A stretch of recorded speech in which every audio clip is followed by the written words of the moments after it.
Hello everyone. Welcome to the channel PK Pothaminasi Kamunasi channel asi sahi amaga tha si September October sahi amaga tha ani almost sahi amaga tha ani se koi puna tha taramari almost complete oidore oibumakti oidri si phau manungsida mayamna nuksibibadagi 80k subscriber yobu ngamjare ngasi si yam nuaje aduna sigi matang da sum mayam ge nuai basi ngasi agi nuai basi mayam ge enjoy to minase habagi damakta ngasi live city thajabani 80k subscriber yobugi am nuai jaba harau jaba phunduk saboina ana mayam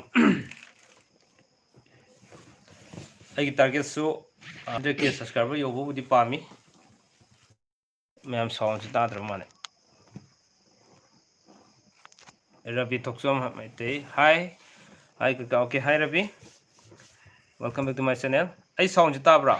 I sound from the wait a minute. Minute I visit got me. Okay. Okay. Sonia Islam congrats bro. Okay, thank you so much. Em nuaje punamakchi mayamgi mayamna nuksibibadagi channel asibu nuksibibadagi amadi mayamna nuksibidragadi sigi thaki yobu ngamoy aduna mayam gi tobiman am chom to sinjare tare ngonda Pritam Wahingbam kaka. Okay, hi Ravi Tokso Mete Korean sang sar ge kaka kangsu chare ayamana kangsu chare hujikanse ha Corona matanya. Okay.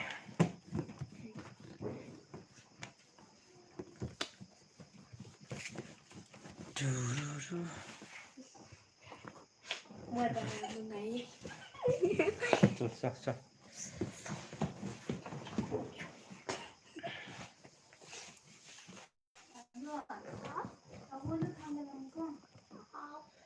Okay. Mamang sehigi August ki tang mangada aigi channel si hudokchagi waitare ato hanaki 2020 ki August ki tang mangada sahi ma almost mapung phagre mapung phabasigi kaigumba apikpa function ama tawgena khanjaramane adubu ngamgidabado 100k subscriber da ai tongan ba top function ama ina tawbu ngamnaba honajarke mayamga punba yaba enjoy ma kogi kari program sinsige habadudi sum aisu sus tawjarke mayamga suggestion jo pamje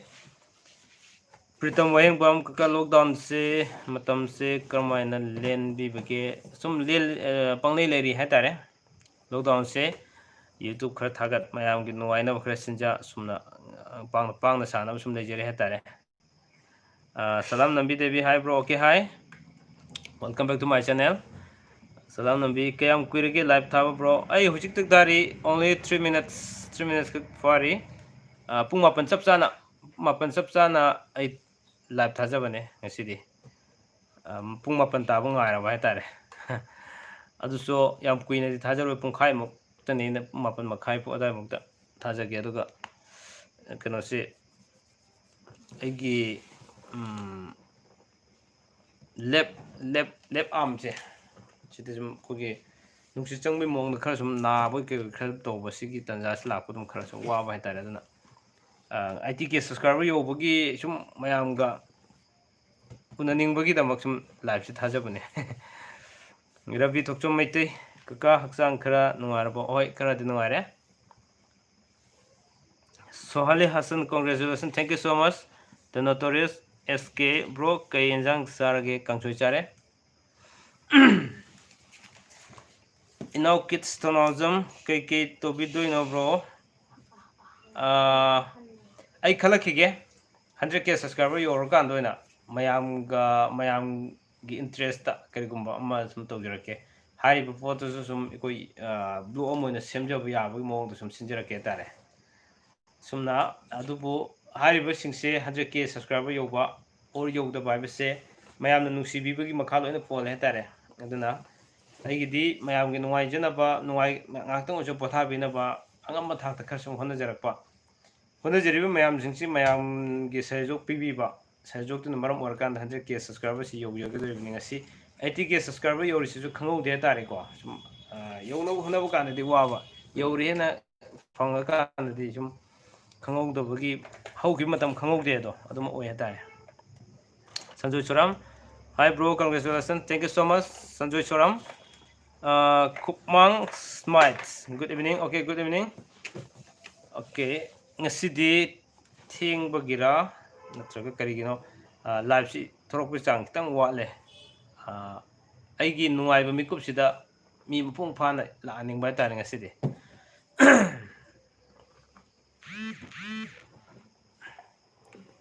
okay ꯃꯌꯥꯝ like ꯈꯔ ꯅꯝꯕꯤꯌꯨ light kit kit ꯅꯝꯕꯤꯔꯛꯄ ꯑꯩꯉꯣꯟꯗ ꯄꯨꯛꯅꯤꯡ ꯊꯧꯒꯠꯄꯤꯕ okay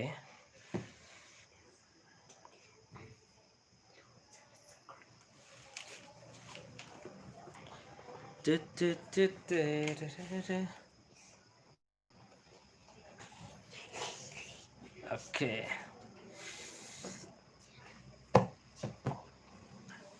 ꯍꯥꯟꯅ ꯌꯥꯝ ꯊꯣꯛꯄꯤꯔꯝꯕ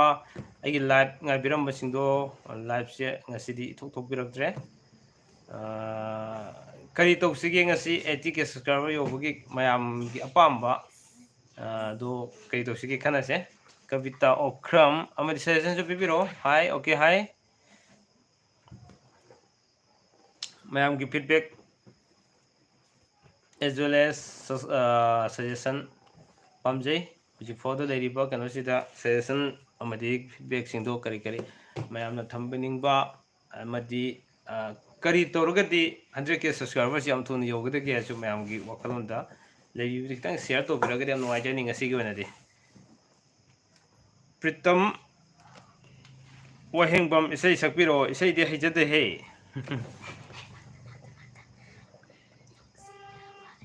ꯏꯁꯩ ꯀꯔꯤ ꯏꯁꯩ ꯁꯛꯁꯤꯒꯦ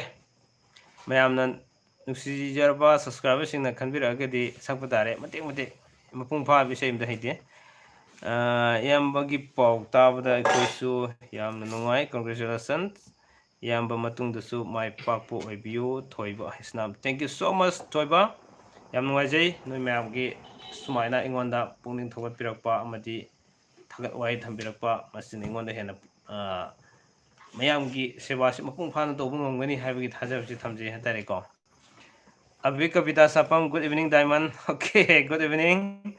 ꯑꯕꯤ ꯀꯕꯤꯇꯥ ꯑꯩꯒꯤ ꯕ꯭ꯂꯣꯛ ꯈꯨꯗꯤꯡꯃꯛꯄꯨ ꯊꯋꯥꯏ ꯇꯥꯅ ꯌꯦꯡꯕꯤꯔꯤꯕ ꯑꯕꯤ ꯀꯕꯤꯇꯥ ꯁꯥꯄꯝ ꯌꯥꯝ ꯅꯨꯡꯉꯥꯏꯖꯩ ꯉꯁꯤꯒꯤ ꯂꯥꯏꯚꯇ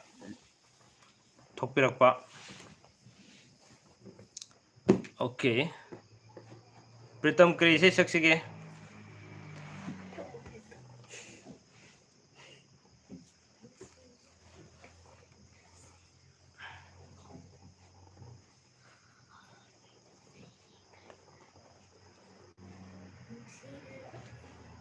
ꯏꯁꯩ ꯊꯤꯒꯦ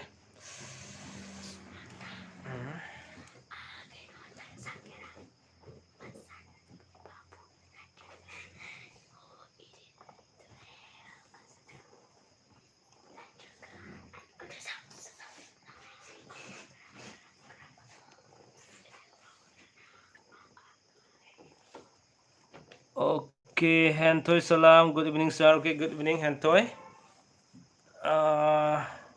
अभी कविता सापम तमो सोक्रे ओके कैसे कायदे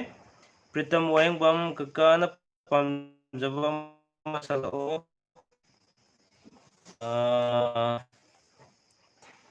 खुमन लेमा थोंग्राम पंथौ हैरा पंथौ मंगोल हैरा प्रियंका थोक्सोम कई मथेल चारगेगा आई कांसोय चारे से हेंथोय ओके हेंथोय द कौरी माले कविताना खुमन लेमा तोंग्राम पंथौ मंगोल सगोल पंथौ मंगोल खेंजोंग लांग हाइबा ओके याम फाबदी ओइदे हेंथोय सलाम अबे कविता ओके हेंथोय सलाम का अबे कविता सापम का खंगनबा माले कुंगनरी याम नुंगाई लाइव तो थोकपिरागा सुमाइना वरी वरी पाव फावजिन तौनबीबसु याम नुंगाइजैको जेकिस्तान थोंजो हाय कका okay hi okay Salam 80k subscriber yobugi thagasari yam tuna 100k subscriber yobu oiro bro salam nambi thank you so much salam nambi mayamna mayamge sejok tuna yam tuna 100k subscriber yobu ngambo oijage kuman leima tongram oh sorry okay sir khangnai okay okay school da khangna male nogi siko okay isai sababni sa gi ngasi de ITK ge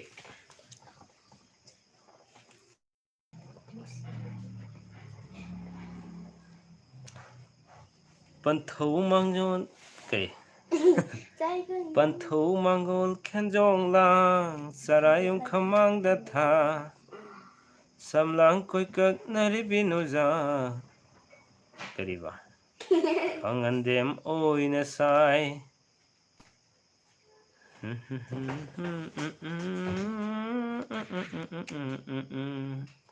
mayek kore surde hafet khangi mayek tu lyrics leragadi phabasu yai lyrics yawbrenge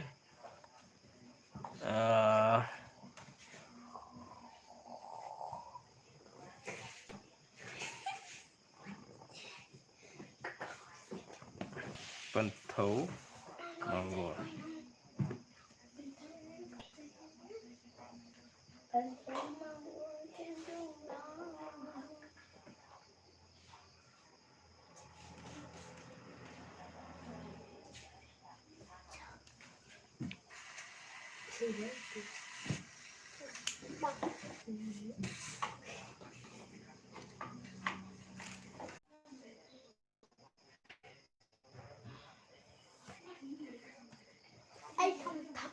Ngatung tat dor male line si kitang kelam to re follow biro ma'am okay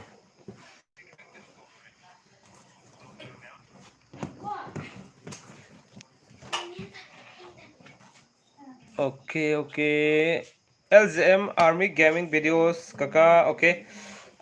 ngarang gi aigi blog ta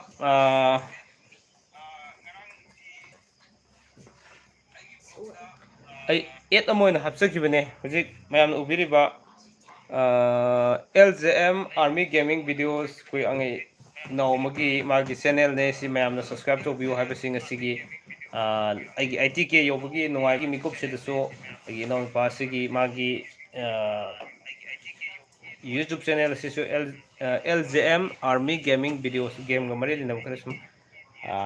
thagatbane sida mayamna download to sorry subscribe to view habasi tamjage yam fajabi saini okay oina humje na o haibane okay oina humje na o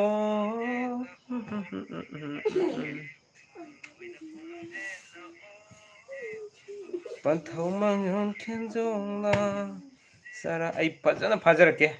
hayeng 100k yorkandari mayamna khanbiru bisai phada yaro Salam Joy, good evening sir. Okay, good evening. Joy Zeki Chan nama kakak kami ten sage. Kano sare. Kang Soy.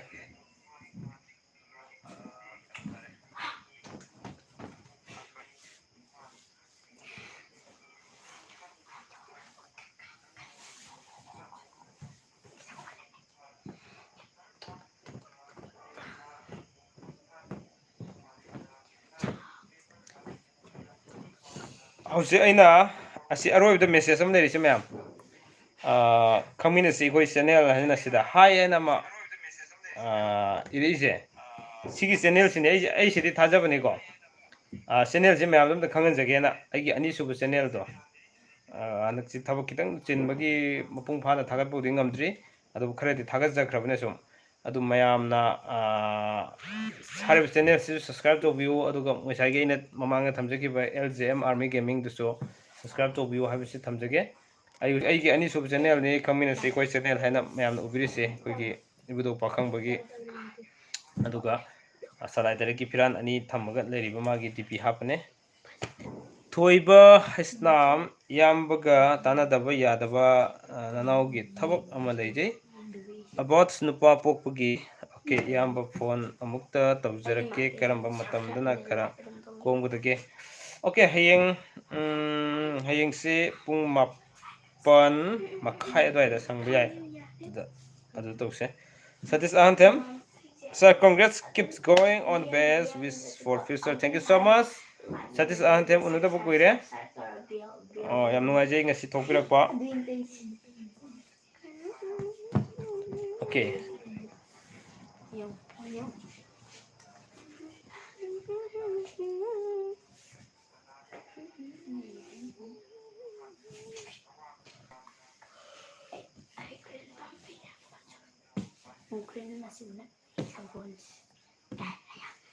isay dum tirine ji mayam ngai boina ko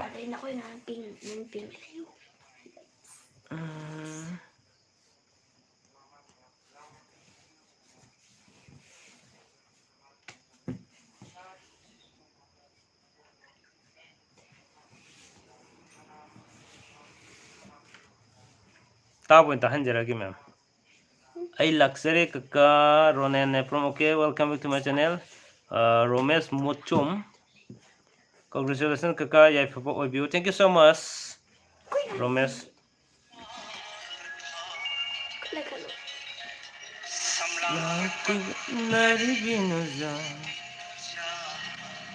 Sidi ahna sukunan dia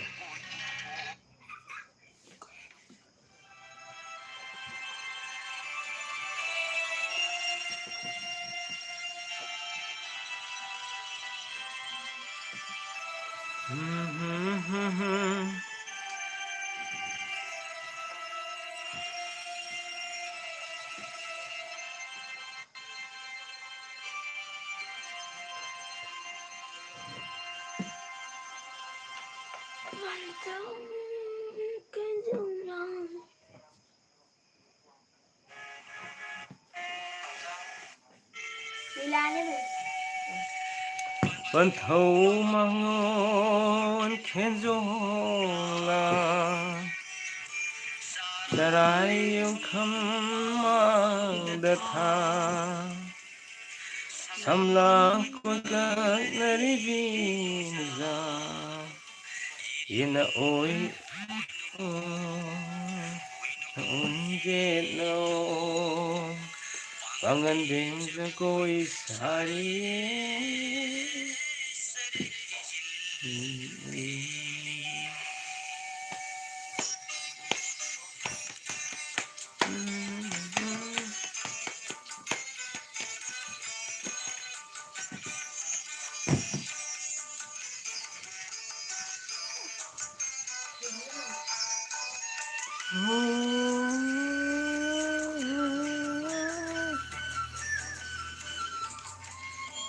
Mayang wang jum hangbiro yai ki sukai de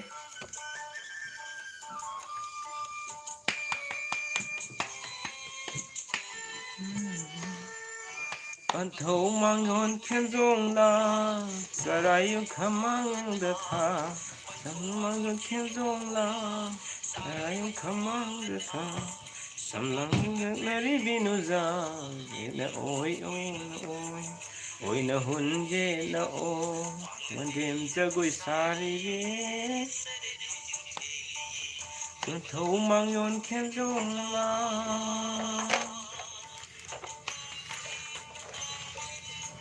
Isai heijadabini ko wara wibe ade Khonaijam Rajib Singh Iyamba kari lamno ai herok tagine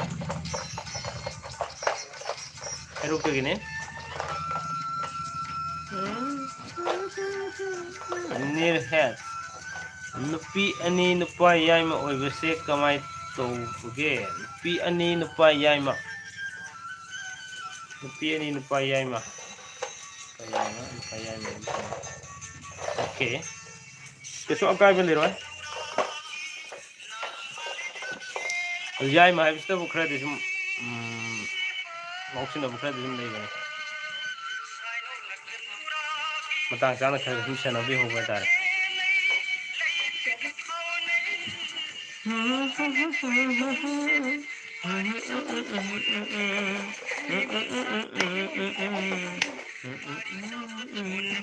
Kakai khogi rasise kamai lepke habiti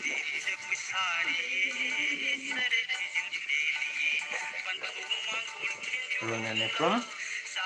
Rồi này cũng cái quang chữ kia ta chứ.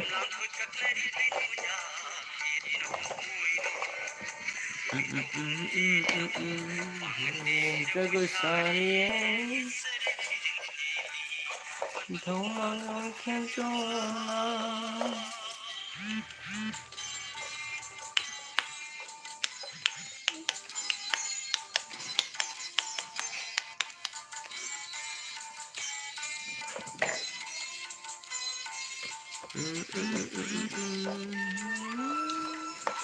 तमोगी message पाबिरदि थोई बी message हुजिक थेंनरिसिना Ahaan मने अमको थाबिरो लाबजम को zero ngसिदि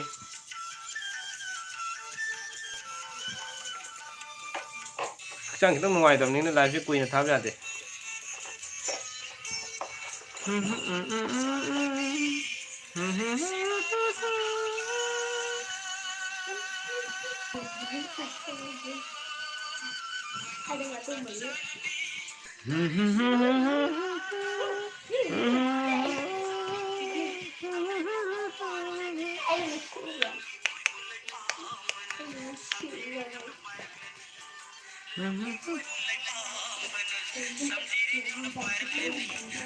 Dem jago sari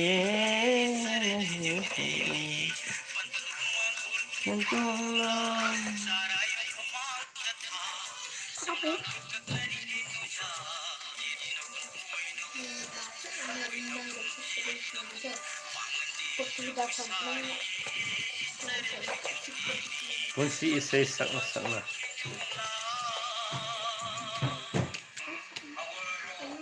Mongol oiro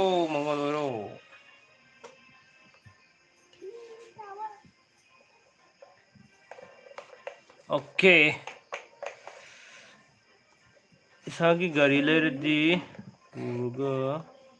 lerlao ai gari masane gari so won natte jiri da hojiki kanogi nahan habdo koi phaito live ki product ke ai no soina poroke jiri de jo dugi sopi thamaninge tari ko sopi phamba ya mi leragadi du pochai di jiri gi na pra dugi pochai lodong losingi loin thamani thambaso ta hana phamau mi gi am phagani do gari masana traga so sum laki yagani lam koi ban sum la lore DK Singh Huidrom congratulations bro hojik kan sibu kari mathil na sanari gi ai di chang nuai da bani na kangsoi na yam khara sum chana jare tare kangsoi na khara sum chunari ngoda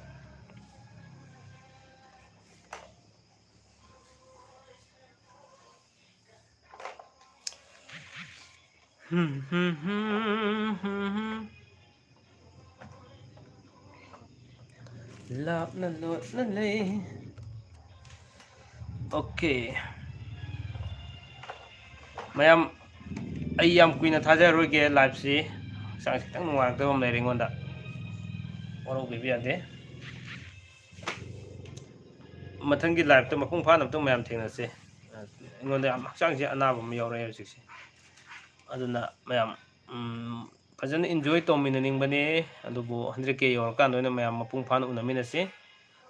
adu ngasi gidi ai manga phode ai leje ki pungkhai mukte nei na live to jodoi se thieng ki bani na ko run IT subscriber yobase ai se ngasi haninga letena nuai thank you so much salam nambi yam nuai noi myam nuai basi na ai ge show nuai bo oina ai ngon hena myam nuai bi basi sidi hena ai nuai jaw leje hatare yam puno bu thagat chari Songabar nupagi oigi khutta sambru tungbase kai kanage sambru gi matang ai sum ayam matham gramne songabar amtin yingmina si phajana sambru gi simko Thoiba Islam yamba phone number do amuktaga haibira uba save to khibani amuktaga haibiyo Thoiba Islam salam nambina salam nambina ibira ani bji phone number se ai phone number di phajana sin pha pubi se salam nambini namte ibiro mayam khang aina su haijara ke duga kano singji koi gi mapung phana soidena bai tare 700 59 83396 amukar ke 700598336 near heads kaka lucky number se kamaina yengani lucky number ge thaga chakrabane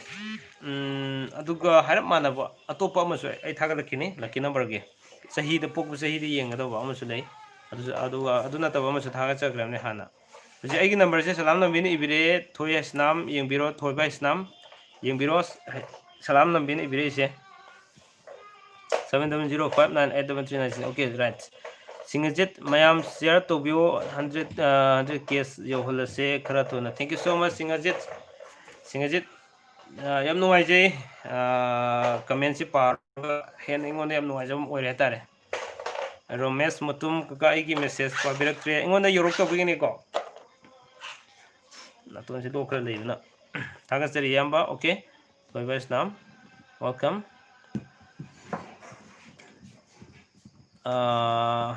Sem ko blog yam lay. Sem ning ba tong ning ba yam lay. Adugat ingon su hakjang kan nuai daba as well as thabak 16 bagi tanja su lay ki ba. Sim yam sina ne. Adubo pung kon mari lay bisi tang ngak tang su kai thok na jum hona jarake. Tamo khwang na bagi yaw bro ai pa mi. Yaw exercise su khara darga le do badu di ko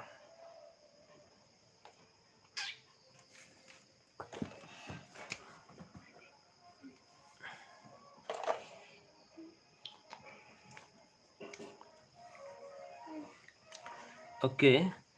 mayam hangbi du ba sum hangbi ro kai ki tana ya ba ai minute ani muktang ga thajar ga losin jage ngasi waru bi biate tasengna akchang tang engon awaw khara le tare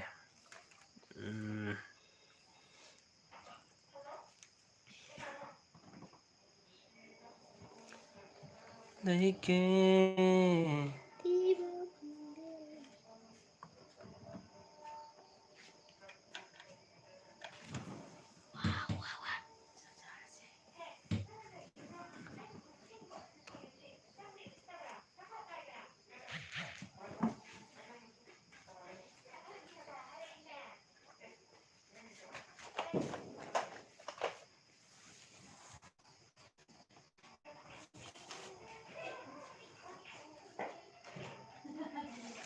okay karam kanda la ki haino kano dong phone se whatsapp ta fazana phone ra se ko thoi bi matam du yenga haina ra se aina sangba timing som da so wa kitang se lo slak pa timing khara da sum lak yam thuna lak nam toge adu yam darka lei bor ga kai da sum khana se ko adi anabu gi yam kanselak por ga na romesh mutum rasi sana da ba sapu ngak da tab se kari oi ta ga ni sapu ngak da tab se fata bane ko ka hoi ba lei habum lei bane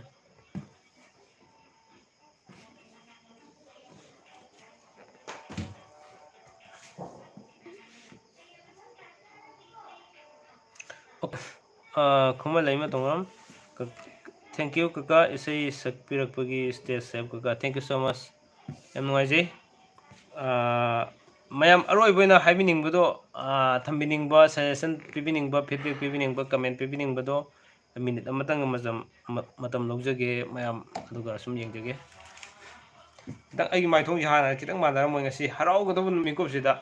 achang warak po kenom lei ba tare aduna ne sum pothara lei bi yarabane dobo ITK subscriber yorom bagi sum ngak tang osu live thau dragidi nuai roi do ba tare anyway mayam pungkhai ma fare waru bi biati hayeng oraga so ai nangaga di live khara sang na thamina se yamamdi mayam bu good night okay hangbining musing do sum ai whatsapp ta sum hangbiro tana se kari to sige habi sing do loina ko okay